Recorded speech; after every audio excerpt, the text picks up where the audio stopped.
Magandang umaga po at live mula dito sa Pag-asa Weather Forecasting Center. Narito na nga ang lagay ng ating panahon ngayong araw ng Martes, September 16, 2025. At sa ating latest satellite images, makikita po natin na dalawang low pressure area ang nakakaapekto ngayon sa ating bansa. Yung isa po ay nasa may kanlurang bahagi ng Coron sa Palawan.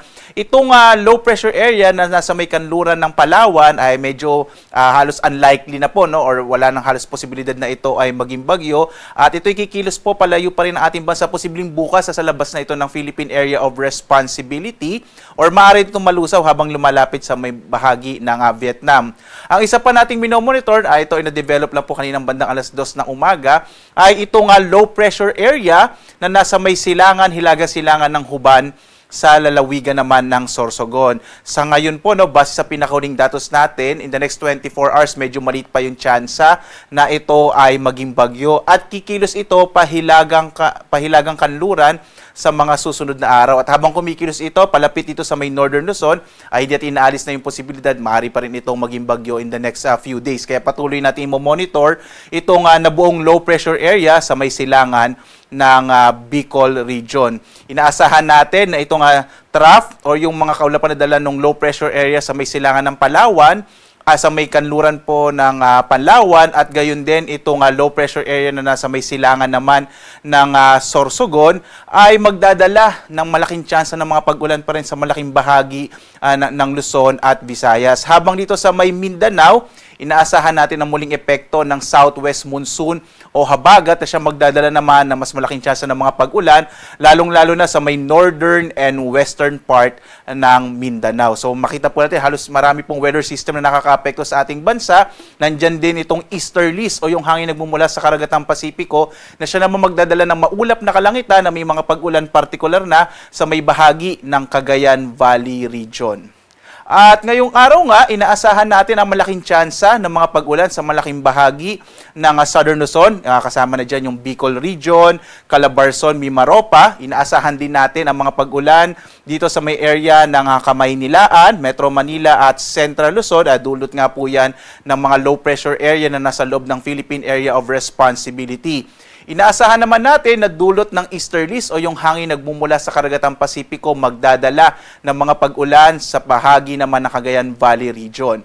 Samantala, ang nalabing bahagi ng Luzon, ito pong Ilocos region at gayon din itong Cordillera, mas maliit naman yung tsansa ng mga tuloy-tuloy na mga pag-ulan. Posible pa rin yung mga isolated rain showers and thunderstorms sa hapon hanggang sa gabi.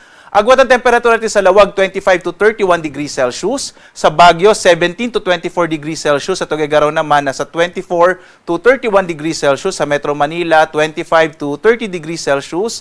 Sa Tagaytay naman, 23 to 29 degrees Celsius. Habang sa Legazpi, 24 to 29 degrees Celsius. Inaasahan din natin ang malaking tsansa ng mga pag-ulan sa bahagi ng Palawan, dulot nga ng mga kaulapan ng low pressure area sa may kanluran ng Coron sa Palawan. Agwat ang temperatura sa Calayan Islands, 24 to 31 degrees Celsius. Dito sa may Puerto Princesa, 25 to 31 degrees Celsius. Malaking bahagi din ng Kabisayaan ay makararanas ng mga pag-ulan dulot ng low pressure area sa may silangang bahagi ng Sorsogon. Agwat ang temperatura natin sa Iloilo, 24 to 29 degrees Celsius. Sa Cebu, 25 to 31 degrees Celsius. Sa Tacloban naman, 25 to 30 degrees Celsius. At sa posibleng muling pag-iral ng hanging habagat, partikular na sa Mindanao, inaasahan din natin ang maulap na kalangitan na may mga pag-ulan, partikular na sa bahagi ng Barm, Zamboanga Peninsula, ganoon din sa may Northern Mindanao at Soc-Sargen region. Ang nilalabing bahagi naman ng Mindanao, yung Caraga at Davao region, makararanas naman ng mga isolated o pulupulong pag-ulan, pagkilat-pagkulog ng bandang hapon hanggang sa gabi. Agwat ang temperatura natin sa Zamboanga, 26 to 32 degrees Celsius. Sa Cagayan de Oro naman, 24 to 30 degrees Celsius. Habang sa Davao, 24 to 33 degrees Celsius. Sa lagay naman ng ating karagatan, banayad hanggang sa katamtaman na magiging pag-alo ng karagatan sa ating kapuluan. Subalit kapag po may mga thunderstorm, posible pa rin lumakas yung alo ng karagatan kaya iba yung pag-iingat, lalong-lalo na yung mga maliliit sa sasakyang pandagat. So wala po tayong gale warning pero mag-ingat pa rin lalo na pag may mga thunderstorms na kung minsan nagpapalakas ng alon. Samantala, ito po yung ating inaasang magiging lagay ng panahon sa mga susunod na araw. Bukas, posible pa rin ang maulap na kalangitan na may kalat-kalat na mga pag-ulan, pagkilat, pagkulog. sa malaking bahagi ng Luzon, dulot po nitong low pressure area na kikilos pa Hilagang Kanluran, habang posible pa rin ang maulap na kalangitan sa Western Visayas, Zamboanga Peninsula, Northern Mindanao at BARM. Ito naman ay posibleng epekto ng southwest monsoon o habagat. Pagdating po ng araw ng Huwebes, inaasahan pa rin natin ang maulap na kalangitan na may kalat-kalat na mga pag-ulan sa Palawan, dulot po ng posibleng epekto ng southwest monsoon o habagat, habang yung low pressure area nakikilos pa Hilagang Kanluran ay magdadala naman ng mga pag-ulan sa malaking bahagi ng Northern Luzon. Pagdating ng araw ng Biyernes hanggang Sabado, posible po na mas mabawasan na yung mga pag-ulan, pero magiging depende pa rin yan dito sa posibleng pagkilos ng low pressure area. Kaya lagi po tumutok sa update ng Pag-asa para dito sa ating mga binabantayan na weather system. Samantala naman kahapon, naglabas po ang Pag-asa, nag-issue po tayo ng tinatawag na La Nina Alert. Ang ibig sabihin po ng La Nina Alert ay more than 70% na yung posibilidad na magkaroon po tayo ng La Nina, lalo na sa susunod na buwan, sa buwan po ng Oktubre.